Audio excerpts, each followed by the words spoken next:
अंबेडकर जी का जो सपना था वो यही था कि आखिरी पंक्ति में खड़े आखिरी व्यक्ति को, गरीब को उसका हक मिले। Doctor B R. अंबेडकर जी की कलम का सही मायने में किसी ने इस्तेमाल हरियाणा के परिदृश्य में किया है तो हरियाणा के पूर्व मुख्यमंत्री राजनीतिक संत मनोहर लाल जी ने किया है। ये विकास में मील का पत्थर साबित होगी परिवार पहचान पत्र।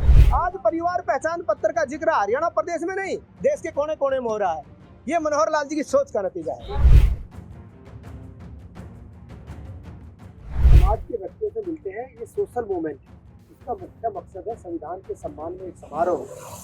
हमारा भी दायित्व बनता है कि आखिरी पंक्ति में खड़े आखिरी व्यक्ति को सुना भी जाए और सरकारी सुविधाओं का लाभ भी पहुंचे। किसी न किसी कारणवश गरीब व्यक्ति किसी न किसी समस्या से जूझता रहता है।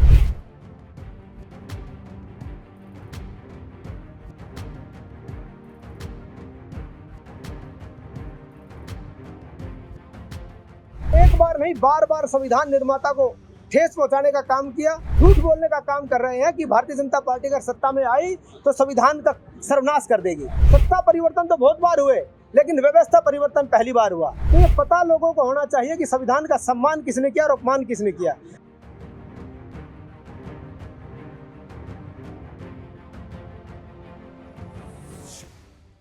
पंजाब केसरी की टीम दिल्ली से जाते जाते आज भिवानी जा पहुंची और भिवानी में हमें कुछ ऐसा देखने को मिला जो अपने आप में ही बहुत ही ज्यादा यूनिक था। एक ऐसी मुहिम एक ऐसे व्यक्ति चला रहे हैं जो अपने आप में एक बड़ी बात है। एक ऐसे पिछड़े वर्ग के लिए वो काम कर रहे हैं जो कि एक कहावत है कि आखिरी में खड़े पंक्ति में आखिरी में खड़े हुए एक व्यक्ति के पास भी वो मैसेज जाना चाहिए कि वो किसी भी चीज से वंचित ना रहे। हमारे साथ केंद्रीय मंत्री मनोहर लाल के मुख्य एडवाइजर मीडिया सलाहकार सुदेश कटारिया साहब मौजूद हैं। साहब बहुत बहुत नमस्कार आपका पंजाब केसरी पर। साहब आपसे मुलाकात जो है बड़ी नेचुरल हुई कि दिल्ली से आना हुआ और पता चला कि आपका भिवानी में कार्यक्रम है और हम बखूबी देख रहे थे कि कटारिया साहब मंच पे जाने से पहले पब्लिक से मिल रहे थे। तो कटारिया साहब ये अंदाज किस प्रकार से आपका? सबसे पहले तो पंकज जी, वो पॉलिटिकल कार्यक्रम नहीं था, ये सोशल एक मूवमेंट है जी, जिसकी शुरुआत कुरुक्षेत्र से हुई और उस कार्यक्रम की शुरुआत एक ऐसी शख्सियत ने की जो हरियाणा प्रदेश के पूर्व मुख्यमंत्री और राजनीतिक संत, हाल में केंद्रीय मंत्री मनोहर लाल जी ने। उन्होंने संविधान सम्मान समारोह के नाम से सम्मेलन किया था कुरुक्षेत्र में, जिसकी शुरुआत कुरुक्षेत्र से हुई। इसमें मुख्य अतिथि के रूप में केंद्रीय मंत्री मनोहर लाल जी और कानून मंत्री अर्जुन मेघवाल जी शामिल हुए थे। उसके बाद एक बड़ा कार्यक्रम करनाल लोकसभा के नीलोखेड़ी विधानसभा में हुआ था। उसके बाद से एक कार्यक्रम सुचारू रूप से मैं चला रहा। इसका मुख्य मकसद है संविधान के सम्मान में एक समारोह हम करते हैं, जिलेवार जाते हैं और समाज के व्यक्तियों से मिलते हैं। ये सोशल मूवमेंट है। इसमें अंबेडकर सभा, कबीर सभा, वाल्मीकि सभा, ये सारी दलित संगठन इकट्ठे होकर ये मूवमेंट चलाते हैं। इसका मुख्य मकसद ये है कि आखिरी पंक्ति में खड़े आखिरी व्यक्ति को संविधान के सम्मान और संविधान के अपमान के बारे में पता होना चाहिए कि संविधान का सम्मान किस पार्टी और नेता ने किया, संविधान का अपमान किस पार्टी नेता ने किया। आखिरी पंक्ति में खड़े आखिरी व्यक्ति को जानकारी नहीं है। ये जानकारी की आवश्यकता तब महसूस हुई जब लोकसभा के चुनाव में कांग्रेस ने झूठ बोला और ये कहा कि अगर भाजपा सत्ता में आई तो संविधान का सर्वनाश हो जाएगा, नाश हो जाएगा, खत्म हो जाएगा। इस प्रकार की झूठी मुहिम चलाई गई और उसका सगुफा कुछ हद तक कामयाब हुआ, जिसका नतीजा हुआ कि 5 लोकसभा की सीटें हरियाणा प्रदेश से हम खो बैठे। उसके बाद से इस मुहिम की ज्यादा हमें आवश्यकता है। आपके कार्यक्रमों में हम एक चीज देखने को मिल रही है, हम मीडिया के माध्यम से भी आपके कार्यक्रमों को रोजाना मॉनिटर कर रहे हैं कि लोग जन समस्याओं के लिए ज्यादा आ रहे हैं। इसके दो कारण हो सकते हैं, या तो समस्याएं ज्यादा हैं या आपसे उम्मीद ज्यादा है। क्योंकि मंत्रियों का काम क्या रहता है कटारिया जी, अगर स्पष्ट शब्दों में कहा जाए, चिट्ठी ली और आगे फॉरवर्ड कर दी, काम हो ना हो, रिजल्ट हो ना हो, तो वो जनता को एक लारा कह लीजिए या एक आडंबर में रख देना, इस तरीके का ट्रेंड जो है आजकल चल पड़ा है। तो आप किस तरीके से उसको देखते हैं? हम एक ऐसे राजनीतिक संत के सानिध्य में काम किया हमने और उनसे सीखी हमने। कहते हैं करते हैं सब कन्हैया मेरा नाम हो रहा है। हमने सब कुछ उनसे सीखा है। वो झूठ और लारे में विश्वास नहीं करते। एक ऐसे संत के सानिध्य में हमने एक इस प्रकार की परवरिश हमें मिली कि आखिरी पंक्ति में खड़े आखिरी व्यक्ति को सरकार की सुविधाओं का लाभ होना ही होना चाहिए, चाहे वो दलित वर्ग का व्यक्ति हो, चाहे दूसरे वर्ग का गरीब व्यक्ति हो।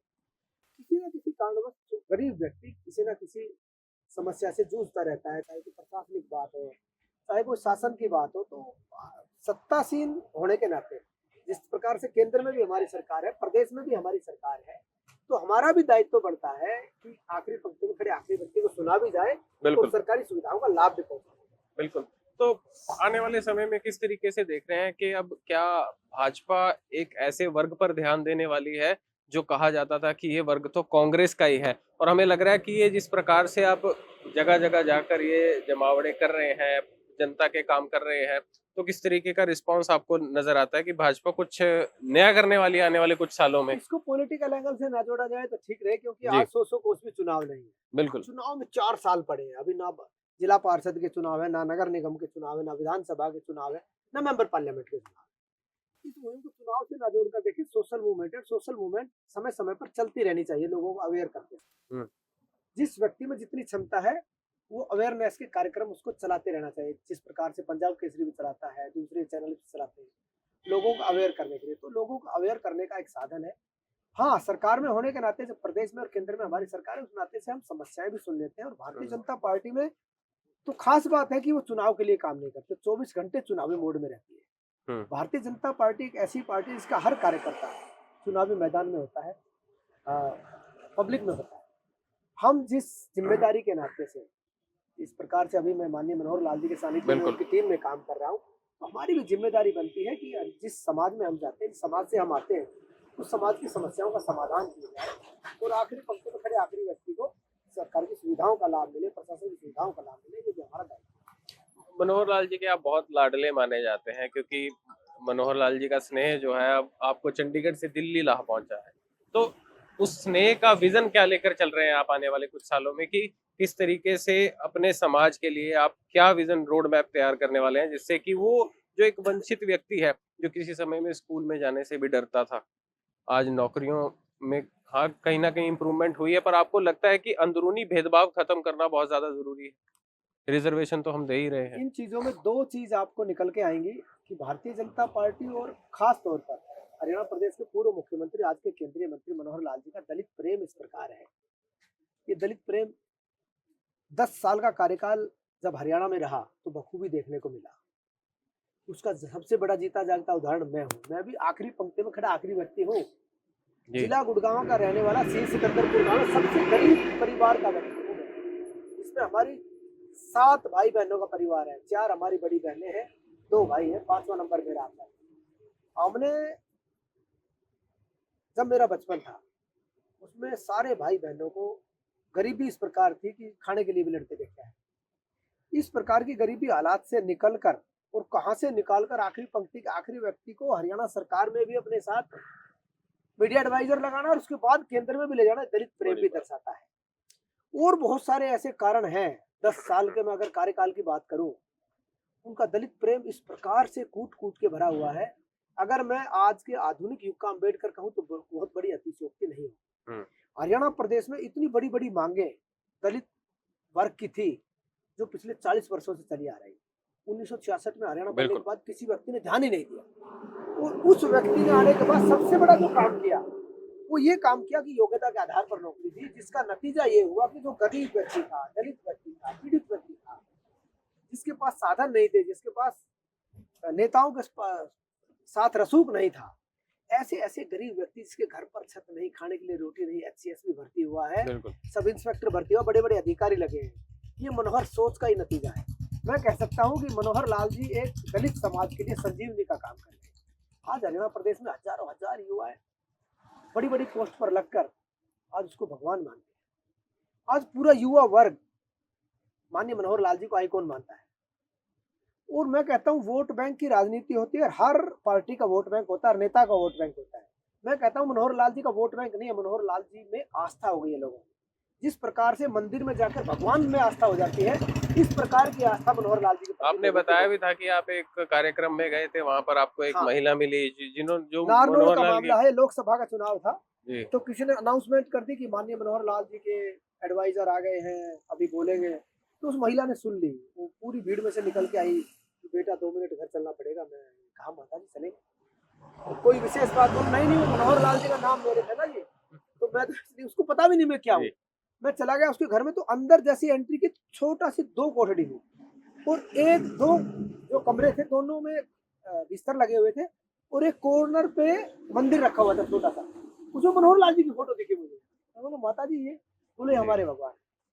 मेरे 2 बच्चे थे, मैं विडो हूँ, किसी कारणवश मेरे हस्बैंड की अ, अ, बीमारी के चलते मौत हो गई थी और बड़ी मुश्किल से मैंने इनको पाला पोसा और आज दोनों बच्चे मेरे अधिकारी हैं मनोहर लाल जी की, जो पारदर्शिता से नौकरियां जो मिली है उसके अनुसार आज दोनों बच्चे बड़े अधिकारी हैं। मैं तो उनको भगवान की तरीके से तो हम मान के चलें कटारिया जी की आने वाले समय में रोजाना आपके यही कार्यक्रम चलते रहेंगे और जनता बिल्कुल का प्रदेश के ये कोने कोने में समाधान जाकर शिविर, मैं इसको कहूंगा कि संविधान के साथ समाधान शिविर आपने चलाया हुआ है। आपको बहुत बहुत शुभकामनाएं मेरी थैंक तरफ यू से, वेरी बहुत मच, बहुत शुक्रिया समय देने के लिए thank you very Kataria. Much. तो थे हमारे साथ सुदेश कटारिया, जिन्होंने तमाम तरीके से बताया कि किस प्रकार से वह जन समस्याओं पर और संविधान पर काम कर रहे हैं।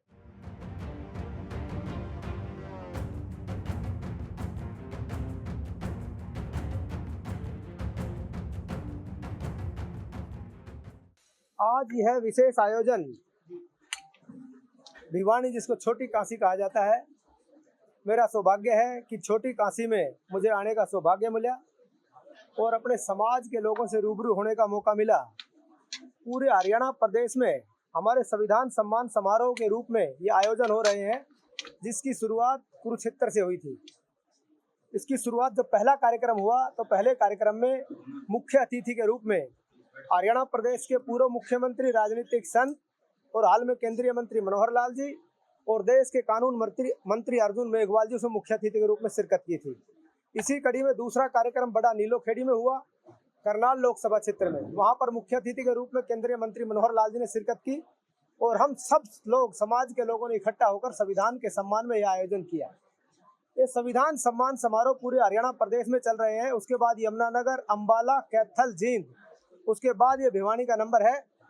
तो संविधान के सम्मान में एक आयोजन किया जा रहा है कि संविधान का सम्मान किसने किया, संविधान का अपमान किसने किया। आखिरी पंक्ति में खड़े आखिरी व्यक्ति को इस बात की जानकारी भी होनी चाहिए। अगर चुनाव के समय हम ये काम करते तो लोगों को लगता कि ये तो राजनीति कर रहे हैं, लेकिन आज 100 कोस भी चुनाव नहीं है। आज ना जिला परिषद के चुनाव है, ना नगर निगम के चुनाव है, ना विधानसभा के चुनाव है, ना लोकसभा के चुनाव है। ये इस बात को दर्शाता है कि सही मायने में हम सामाजिक संगठन इकट्ठे मिलकर ये संविधान सम्मान समारोह कर रहे हैं। सब लोगों को पता होना चाहिए कि संविधान के सम्मान में किसने काम किया, किस नेता ने काम किया, किस पार्टी ने काम किया। मैं थोड़ा सा इतिहास में जाना चाहता हूँ। 1952 में संविधान निर्माता डॉक्टर भीमराव अंबेडकर जी ने जब उन्हें कैबिनेट से इस्तीफा दिया और दोबारा चुनाव लड़ा उपचुनाव के रूप में, तो जब बाबा साहब डॉक्टर भीमराव अंबेडकर जी ने चुनाव में खड़े हुए तो बुरी तरीके से कांग्रेस पार्टी ने और तत्कालीन प्रधानमंत्री जवाहरलाल नेहरू जी ने षड्यंत्र के तहत उनको बुरी तरीके से हरवाने का काम किया, जमानत जब्त करवाने का काम किया। जिन लोगों ने संविधान निर्माता डॉक्टर भीमराव अंबेडकर जी को नहीं छोड़ा हो, वो संविधान की बात आज करते फिर रहे हैं। उसके बावजूद पंडारा सीट खाली हुई, पंडारा सीट से फिर से कांग्रेस से बात करके, कांग्रेस वालों ने बात करके, कुछ उनके जो विश्लेषक लोग थे, जो उनके मुख्य लोग थे, उन्होंने सुझाया कि doctor B are Ambedkar ji को लोकसभा में जाना चाहिए, ये तो इंटेलिजेंट आदमी है। जवाहरलाल नेहरू ने हामी भर दी और उनका पर्चा भरवा दिया। लेकिन आखिरी 3 दिन जब चुनाव के बचे तो अपने पीए को खड़ा करके फिर से बुरी तरीके से हरवाने का काम किया। तो एक बार नहीं, बार बार संविधान निर्माता को ठेस पहुंचाने का काम किया, उनको दंड करने का काम किया, उनको पिछाड़ने का काम किया। जो संविधान निर्माता को जिन लोगों ने नहीं छोड़ा हो, वो आज संविधान की बात करते फिर रहे हैं। ये तो भला हो डॉक्टर श्यामा प्रसाद मुखर्जी का जो जनसंघ के संस्थापक थे, 1954 में जो उनके सहयोग से बाबा साहब राज्यसभा पहुंचे और जो संविधान लिखा जिसके अनुसार आज पूरा देश और पूरा प्रदेश चल रहा है। तो इन सब बातों की जानकारी पूरे देश और प्रदेश के लोगों को होनी चाहिए। इसी मुहिम को लेकर हम जिलेवार जा रहे हैं संविधान सम्मान समारोह के आयोजन में। इसमें सभी सामाजिक संस्थाएं, चाहे अंबेडकर सभा हो, कबीर सभा हो, वाल्मीकि सभा हो, चाहे दूसरी खटीक सभा हो, चाहे जितनी दलित संगठन है, सारे मिलकर ये आयोजन करते हैं। आज देश में भी भारतीय जनता पार्टी की सरकार है और प्रदेश में भी भारतीय जनता पार्टी की सरकार है। तो ये पता लोगों को होना चाहिए कि संविधान का सम्मान किसने किया और अपमान किसने किया। आज वो लोग संविधान की प्रति फहराकर और झूठ बोलने का काम कर रहे हैं कि भारतीय जनता पार्टी अगर सत्ता में आई तो संविधान का सर्वनाश कर देगी। ये संविधान की कॉपी हाथ में लेकर इस प्रकार का झूठ बोलना भी एक अपराध है। मैं तो उसको अपराध की श्रेणी में गिनता हूँ। ऐसे ऐसे लोग जिन्होंने बाबा साहब को नहीं छोड़ा हो, जिन्होंने बाबा साहब की राजनीति को आगे नहीं बढ़ने दिया हो, ऐसे लोग संविधान की प्रति लेकर कह रहे हैं कि संविधान खत्म कर देंगे। अगर सही मायने में संविधान का सम्मान किसने किया है तो देश के यशस्वी प्रधानमंत्री आदरणीय नरेंद्र भाई मोदी जी ने किया है। आप इतिहास उठाकर देखें, 70 साल कांग्रेस ने राज किया, संविधान निर्माता को भारत रत्न भी नहीं दिया गया। ये तो 1980 की बात है, जब वीपी सिंह की सरकार थी और भारतीय जनता पार्टी की मिलीजुली सरकार थी। उस समय बाबा साहब को भारत रत्न देने का काम किया गया। जहां 26 अलीपुर रोड बाबा साहब ने आखिरी सांस जहां ली, जहां संविधान निर्माता ने आखिरी सांस ली, जहां पर वो रहे, उसको स्मारक का दर्जा भी नहीं, उसको मालिकाना हक भी नहीं दिया। देश के यशस्वी प्रधानमंत्री आदरणीय नरेंद्र भाई मोदी जी ने उसको स्मारक का दर्जा दिया और उसमें 500 करोड़ रुपए लगाकर एक भव्य स्मारक बनाया। आज देश के लोग जाकर वहां पर स्मारक के रूप में उसको देखते हैं। अब बात मैं हरियाणा के परिदृश्य की करूं, अभी रुकिए, मैं आपके सवाल का जवाब दूंगा। अब बात हरियाणा के परिदृश्य की करूं, क्योंकि हरियाणा प्रदेश में आयोजन हो रहे हैं। हरियाणा प्रदेश में अगर संविधान का सम्मान किसी ने किया हो तो आज से 11 साल पहले हरियाणा के एक ऐसे राजनीतिक संत, पूर्व मुख्यमंत्री और आज के केंद्रीय मंत्री मनोहर लाल जी ने हरियाणा प्रदेश की बागडोर संभाली। जो हरियाणा प्रदेश सरकारी नौकरियों में बोलियां लगाए जाने पर मशहूर था, जहां जो भी व्यक्ति आता चहेतों को नौकरी, चहेतों को काम देने में मशहूर था, उस राजनीतिक संत ने आने के बाद सत्ता परिवर्तन तो बहुत बार हुए, लेकिन व्यवस्था परिवर्तन पहली बार हुआ। उस राजनीतिक संत ने पहली बार सत्ता संभालते ही कहा, मैं राजा, धर्म और पार्टीबाजी से ऊपर उठकर योग्यता के आधार पर नौकरी दूंगा। योग्यता के आधार पर नौकरी देना बड़ी छोटी बात है कहने के लिए, लेकिन सही मायने में अंबेडकर जी का जो सपना था वो यही था कि आखिरी पंक्ति में खड़े आखिरी व्यक्ति को, गरीब को उसका हक मिले। वो देने का माननीय मनोहर लाल जी ने काम किया, जिसका नतीजा ये हुआ, योग्यता के आधार पर जो नौकरियां मिली, जो दलित वर्ग का पीड़ित बच्चा था, जो गरीब बच्चा था, जिसके घर पर छत नहीं, खाने के लिए रोटी नहीं थी, वो व्यक्ति HCS लगे। तो डॉक्टर BR अम्बेडकर जी की कलम का सही मायने में किसी ने इस्तेमाल हरियाणा के परिदृश्य में किया है तो हरियाणा के पूर्व मुख्यमंत्री राजनीतिक संत मनोहर लाल जी ने किया है। यहीं पर नहीं रुके, हरियाणा प्रदेश की 1966 में हरियाणा प्रदेश बना। 3 मुख्य मांगे हरियाणा प्रदेश में थी कि हरियाणा प्रदेश में अनुसूचित आयोग बने, हरियाणा प्रदेश में सफाई कर्मचारी आयोग बने, हरियाणा प्रदेश में प्रमोशन में रिजर्वेशन मिले। लेकिन जो मुख्यमंत्री आया, जो सरकारें आई, जिन्होंने 70 साल राज किया, दलितों को सत्ता की सीढ़ी समझा, इनको इस्तेमाल करके सत्तासीन हुए, उनको इस्तेमाल करके इनका कोई भला नहीं किया। लेकिन उस राजनीतिक संत ने पहली कलम से हरियाणा प्रदेश में अनुसूचित आयोग बनाने का काम किया।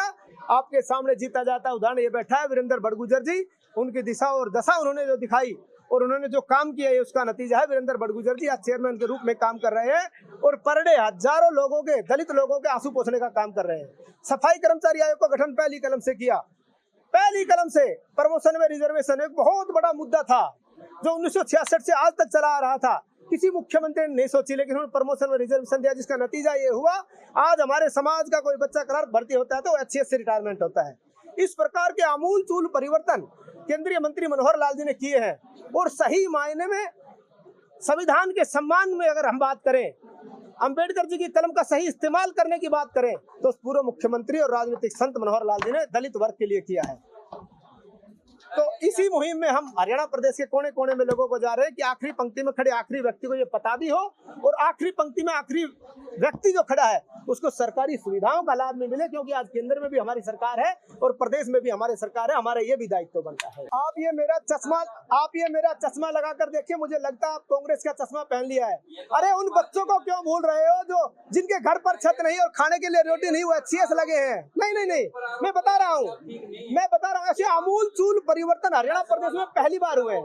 मैं बताता हूँ ये उन बात उस स्कीम का बात कर रहे हैं, परिवार पहचान पत्र, जिसके माध्यम से 22 लाख लोग BPL कार्ड से वंचित थे। 22 लाख लोग BPL कार्ड में जुड़े हैं। क्या उन 22 लाख परिवारों का भला नहीं हुआ? हाँ, कोई नई योजना आती है उसमें खामियां जरूर है, मैं ये नहीं मानता कि एकदम दुरुस्त हो गई, लेकिन जब वो खामियां दूर हो जाएंगी तो आप देखना ये विकास में मील का पत्थर साबित होगी परिवार पहचान पत्र। आज परिवार पहचान पत्र का जिक्र हरियाणा प्रदेश में नहीं, देश के कोने कोने में हो रहा है। ये मनोहर लाल जी की सोच का नतीजा है। बढ़ा दिया उसमें समय, अगर फिर भी कम पड़ा तो फिर विचार करेगी सरकार। वही बच्चे जिनका जाति प्रमाण पत्र नहीं बन रहा, वो SC/ST के बच्चे हैं, तो क्या लगता है टाइम और ज्यादा नहीं देना? बिल्कुल, अगर ये समय कम पड़ता है तो सरकार विचार करेगी समय बढ़ाने का। बहुत बहुत धन्यवाद। अभी कार्यक्रम की शुरुआत करते हैं और कार्यक्रम के बाद फिर मिलते हैं।